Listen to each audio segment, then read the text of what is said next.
تیسری چیز جس وجہ سے ہم لوگ ان حالات میں پھنسے ہوئے ہیں وہ ہے فرقہ واریت، آپس میں گروپ بن جانا۔ اللہ تعالیٰ نے قرآن میں کیا فرمایا؟ وَاعْتَصِمُوا بِحَبْلِ اللَّهِ جَمِيعًا وَلَا تَفَرَّقُوا، اللہ کی رسی کو مضبوطی سے تھامے رکھو اور آپس میں فرقہ واریت مت کرو، تفرقہ مت کرو، گروپس مت بنو۔ اور اللہ تعالیٰ نے یہ جو قرآن دیا ہمیں، حقیقت میں ہمارا جو کنیکشن پوائنٹ ہے وہ قرآن ہی بنتا ہے۔ اس کا بھی حل کیا ہے کہ اللہ تعالیٰ نے پہلے ہی بتا دیا وَاعْتَصِمُوا بِحَبْلِ اللَّهِ جَمِيعًا، اللہ کی رسی کو مضبوطی سے تھامے رکھو۔ جب تم اللہ کی رسی کو مضبوطی سے تھامے رکھو گے تو فرقہ واریت خود ہی ختم ہو جائے گی۔ آج کیا ہو رہا ہے کہ مسلمان ہی قرآن کے اوپر نہیں آ رہے، مسلمان ہی ایک قرآن کی تعلیمات کے اوپر اکٹھے نہیں ہو رہے۔ تو جب تک ہم قرآن کی تعلیمات پہ اکٹھے نہیں ہوں گے تب تک ہمارے اندر سے فرقہ واریت بھی ختم نہیں ہو سکتی۔ اور ایک حدیث میں آتا ہے، نبی صلی اللہ علیہ وسلم نے فرمایا کہ اس قرآن کا ایک سرا اللہ کے ہاتھ میں ہے اور دوسرا سرا ایمان والوں کے ہاتھ میں ہے، ایمان والوں کے ہاتھ میں۔ تو آپ سوچئے کہ اللہ کے ہاتھ میں اگر ایک سرا اور دوسرا سرا اگر ہم مضبوطی سے پکڑے رکھیں گے تو اللہ تعالیٰ ہمیں دنیا میں بھی ہر قسم کی گمراہی سے بچائے گا۔ لیکن یہ جس نے یہ سرا چھوڑ دیا تو پھر اس کے لیے کوئی گارنٹی نہیں ہے کہ وہ گمراہی سے بچے گا کہ نہیں بچے گا۔ گارنٹی اس کے لیے کہ جس نے قرآن کو مضبوطی سے پکڑا ہوگا۔ تو اس لیے زندگی میں کیا ہو، جو کچھ بھی ہو، no matter what happens in your life, اپنی زندگی میں قرآن کو کبھی نہیں چھوڑنا۔ اگر قرآن سے ہم دور ہو گئے تو ہم اسی جگہ یہی حالات ہوں گے جس میں ہم اس وقت موجود ہیں۔ اور اس کا مطلب یہ نہیں ہے کہ مسلمان آپس میں کسی بات کے اوپر مختلف رائے نہیں رکھ سکتے۔ ہم اکثر اس میں کنفیوژن کا شکار ہو جاتے ہیں کہ جی دو رائے ہیں اگر تو مسلمان ہی آپس میں بٹے ہوئے ہیں۔ عین ممکن ہے کہ کسی ایک حکم کے اوپر ایک انسان ایک نبی صلی اللہ علیہ وسلم کے ایک طریقے کو لے رہا ہو اور دوسرے لوگ جو ہیں وہ دوسرے طریقے کو لے رہے ہوں۔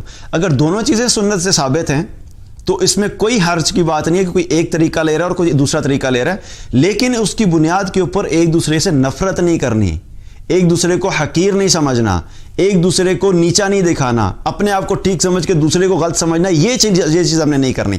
اور اس کے بہت سی ایگزامپلز موجود ہیں صحابہ کے دور میں کہ صحابہ بھی بہت سی چیزوں میں مختلف اعمال کیا کرتے تھے۔ روزے کی ایگزامپل لے لیں، سفر کی حالت میں روزے کا کیا حکم ہے؟ قرآن میں اللہ تعالیٰ نے اس چیز کی اجازت دی کہ اگر سفر کی حالت میں ہو تو روزہ چھوڑ دو اور بعد میں تم اس کو پورا کر لو۔ تو اس سے کیا پتہ لگتا ہے کہ سفر کی حالت میں روزہ نہیں رکھنا چاہیے، بعد میں رکھ لینا چاہیے۔ ابن عباس رضی اللہ عنہ فرماتے ہیں کہ ہم رسول اللہ صلی اللہ علیہ وسلم کے دور میں جب سفر میں ہوتے تھے تو ہم میں سے کچھ لوگ ہوتے تھے جو روزے کی حالت میں ہوتے تھے اور کچھ لوگ ہوتے تھے جو روزہ نہیں رکھے ہوئے ہوتے تھے۔ جو لوگ روزے کی حالت میں ہوتے تھے وہ نہ رکھنے والوں کو ملامت نہیں کرتے تھے اور جنہوں نے نہیں رکھا ہوتا تھا وہ رکھنے والوں کو ملامت نہیں کرتے تھے۔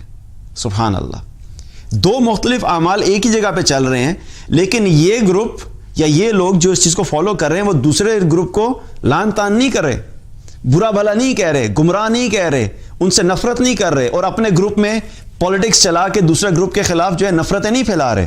اور یہ گروپ بھی کیا کر رہا ہے؟ وہ عمل کر رہا ہے لیکن یہ بھی اس گروپ کے خلاف پولیٹکس نہیں کر رہا، نفرت نہیں پھیلا رہا۔ آج ہمارا مسئلہ کیا ہے کہ اگر ہم کسی بھی عمل میں فقہی طور کے اوپر مختلف رائے رکھتے ہیں تو یہ جو گروپ ہوتا ہے اپنے فالوورز کو ایسا بھڑکائے گا کہ دوسرے والے کے خلاف جب تک نفرت نہیں پیدا ہوگی تب تک اس کو سکون نہیں آئے گا۔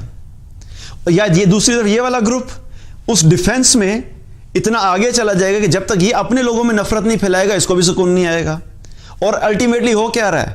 ادھر بھی مسلمان ہے اور ادھر بھی مسلمان ہے، یہ اس کو نفرت سے دیکھتا ہے اور یہ مسلمان اس کو نفرت سے دیکھتا ہے، یہ اس کو گمراہ کہہ رہا ہے اور یہ والا اس کو گمراہ کہہ رہا ہے۔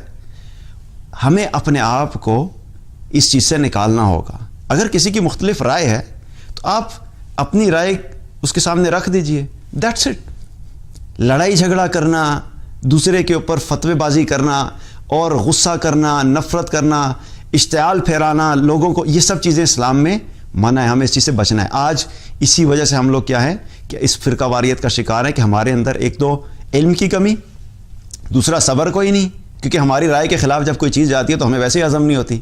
ہم یہ سمجھتے ہیں کہ ہم وہ کہتے ہیں نا، آئی ایم مسٹر نو آل، کہ جو مجھے پتہ ہے سب کچھ مجھے ہی پتہ ہے، باقی کسی کو کچھ نہیں پتہ۔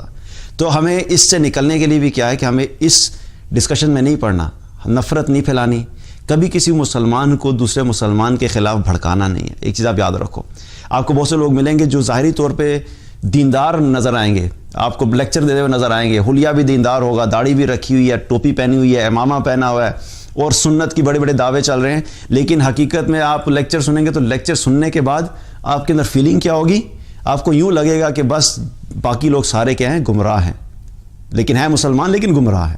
فیلنگز آپ کے اندر اگر نیگیٹو آ رہی ہیں, کوئی بھی چیز جو آپ سن رہے ہو, پڑھ رہے ہو, دیکھ رہے ہو, ڈسکس کر رہے ہو, ایک لٹمس ٹیسٹ اس کا کیا ہے کہ اگر آپ کے اندر دوسرے مسلمانوں کے لیے نفرت پیدا ہو رہی ہے, وہ پڑھنے کی وجہ سے, سننے کی وجہ سے, تو اس کو چھوڑ دو, اس کو چھوڑ دو, کیونکہ یہ رسول اللہ صلی اللہ علیہ وسلم کی تعلیمات میں سے نہیں ہے کہ دوسرے مسلمان کے خلاف نفرت پھیلائی جائے. تو جو بھی چیز آپ کے اندر نفرت پیدا کر رہی ہے اس کو چھوڑے.